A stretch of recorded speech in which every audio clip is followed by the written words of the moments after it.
Today's story is called Bad Hair, Great Cock Day. Rebecca had lived a fairly conservative existence. She'd graduated high school a virgin and almost made it all the way through college without taking one for the team. Alas, that all changed because of a bad hair day. And not just your average squished up do. A combination of 3 days of neglect, some pretty horrendous humidity, and falling asleep immediately after consuming 5 gin fizzes had created a head nest that made the Bride of Frankenstein look like Halle Berry. To make matters worse, a roving band of mean girls, led by the infamous Alchemy, mercilessly mocked her because she had been unclaimed by a man. Every imperfection drew the same comment. Becky dropped her books. You're so clumsy.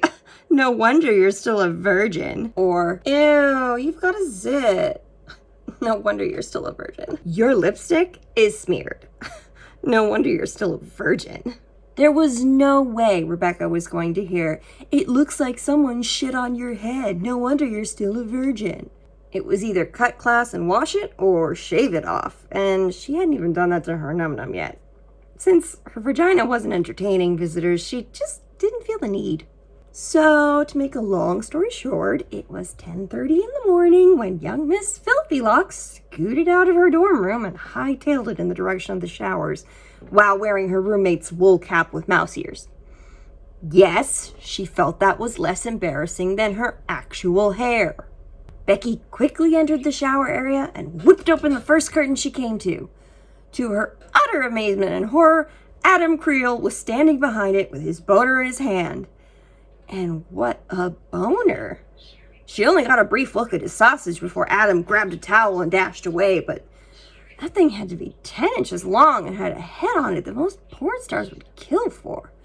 Oddly, the rest of Mr. Creel was not something porn stars would ever envy. He was what some less charitable people would describe as scrawny and fairly short. At 5'6", he was already no humpin' college girl's idea of a catch. But that misguided view would change appreciably if they only knew what he was harboring inside his jeans. How the hell does nobody know about Adam's member? Rebecca pondered. And why does a guy with a cock like that have to work it himself? This was a lot to think about. In fact, she couldn't stop thinking about it. About 10 minutes into her shower, she stopped sudsing up her head and began creating a lather a little lower down. Becky didn't masturbate very often and never in the showers, but that beautiful pink and perfect knob had her privates all a-twitter. She steadied herself with one hand against the shower wall and rubbed her way to a very pleasant morning climax. Later that day, a post-orgasmic Rebecca looked for Adam in her sociology class, but he was AOL.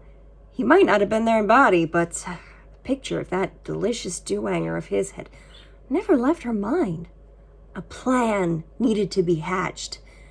Unfortunately, this was unfamiliar territory for little Miss Never-Been-Kissed. In the end, she decided, hey, any plan where I show him my pussy is probably a good one. Hello, is this Adam Creel? Becky inquired in a terrible southern accent over the phone. Yeah? This is the student office. You have a package. Boy, did he ever. A package? What is it? We don't open them, sweetheart. We just pass them on to the right people. Now that the coast was clear, Rebecca nervously slipped into his room. She was determined to carry out this daring plan, but her butterflies were the size of condors as she removed all her clothes inside his dorm. Standing naked in a boy's room was both exciting and terrifying.